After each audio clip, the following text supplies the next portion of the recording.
दुर्गा मैया की जय। वीडियो क्रमांक 3। मिथुन राशि।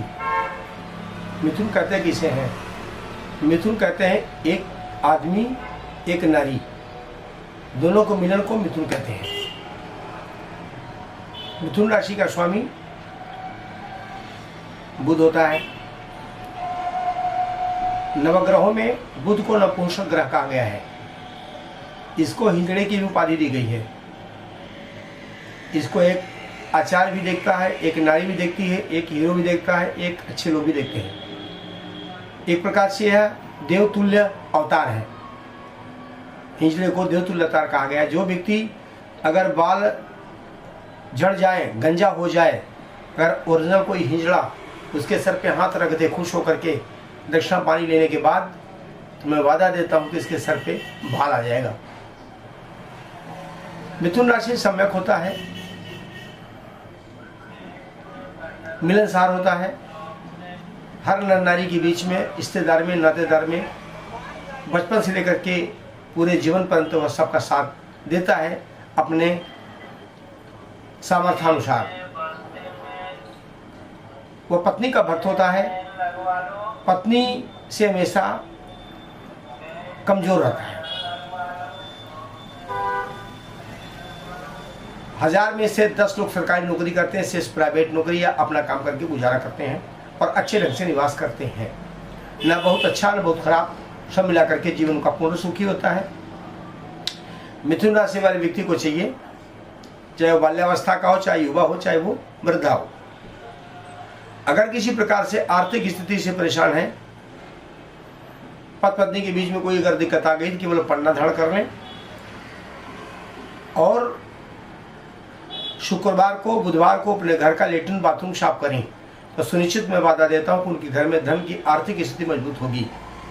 और जब वास्तु की चर्चा हो गई तो मैं वास्तु के लिए कहता हूं, आजकल 99% हर व्यक्ति अपनी वास्तु से पीड़ित है। घर बनवाते समय ध्यान देना चाहिए कि बैठने वाले व्यक्ति का जो मुख होता है कोठ में, उसका मुख दक्षिण हो या उत्तर हो। ऐसे घर जिस व्यक्ति का होगा वह दिन दिन रात चौगुना विकास करेगा। शयन करते समय उसका सर दक्षिण हो या पूरब हो, इतना ध्यान देंगे तो वृक्ष राशि वाले और मिथुन राशि वाले अपने जीवन में हर प्रकार के सुख शांति समृद्धि का प्राप्त करेंगे। इसके बाद अगर कोई दिक्कत आ जाती है, कोई परेशानी आ जाती है, तो अपने पड़ोस में अगल बगल जिनको अच्छा विद्वान महसूस हो ज्योतिष का, उससे वो संपर्क करें।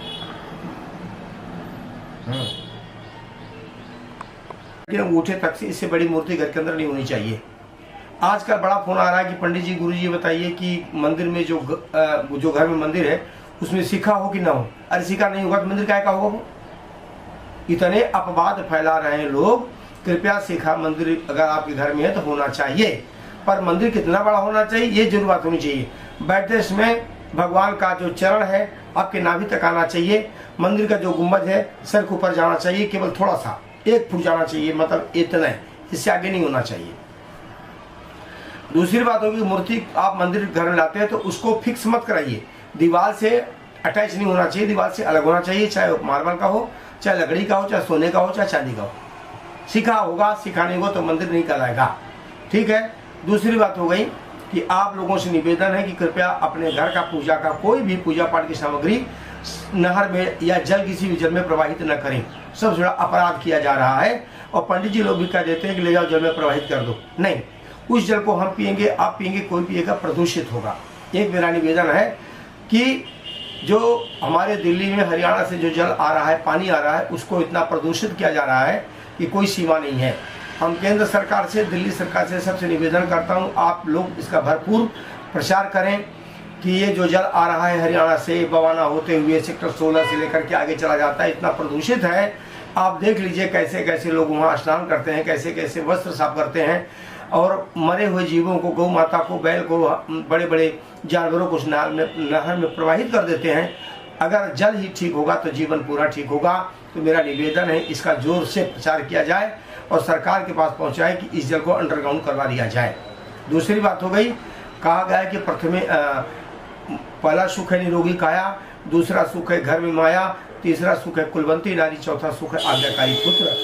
तो सब कुछ दे दिया। जैसे पुत्र क्या हो, परछाई होना चाहिए, ठीक है ना।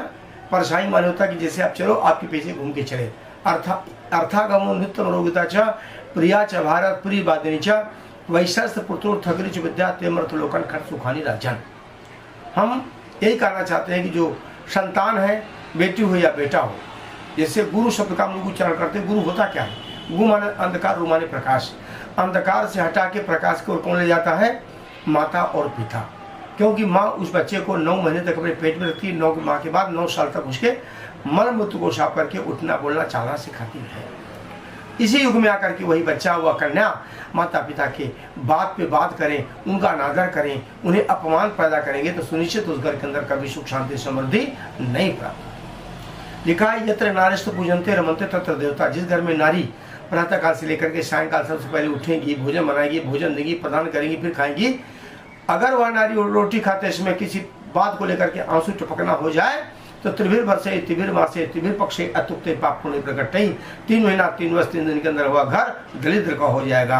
इस वजह से कहा गया है कि आप लोग अपने बच्चों को माँ दुर्गा जी के सामने, बड़ों के सामने बैठा करके पूजा पाठ का संस्कार दीजिए। इसके बाद उन्हें सत्य बोलने की इच्छा जाहिर करिए। आप घर में हैं, फोन लगा दें कि मैं बाहर हूँ, आए घर में। तो बच्चा हमेशा कोई कमी अगर सीखता है अपने घर से सीखता है। क्यों कि लिखा है कि तीर्थ क्षेत्र में कृतम पापम पूर्ण क्षेत्र विनशति, अपूर्ण क्षेत्र कृतम पापम वज्र लोको भविष्यति। घर आपका तीर्थ है। अगर तीर्थ में रहकर के माता पिता दिन रात झूठ बोलेंगे तो बच्चे उस पर संस्कार होकर वही सीखेंगे, तो वही चल करके समाज में प्रदान करेंगे। तुम्हारे कहने का प्रथम ये है कि आप लोग धर्म कर्म करें, घर में प्रेम से रहें, तो सुनिश्चित है मिथुन राशि वाला भी व्यक्ति अपने जीवन में हर प्रकार की सुख शांति समृद्धि को प्राप्त होगा। प्रेम से वृंदावन बिहारी लाल की जय।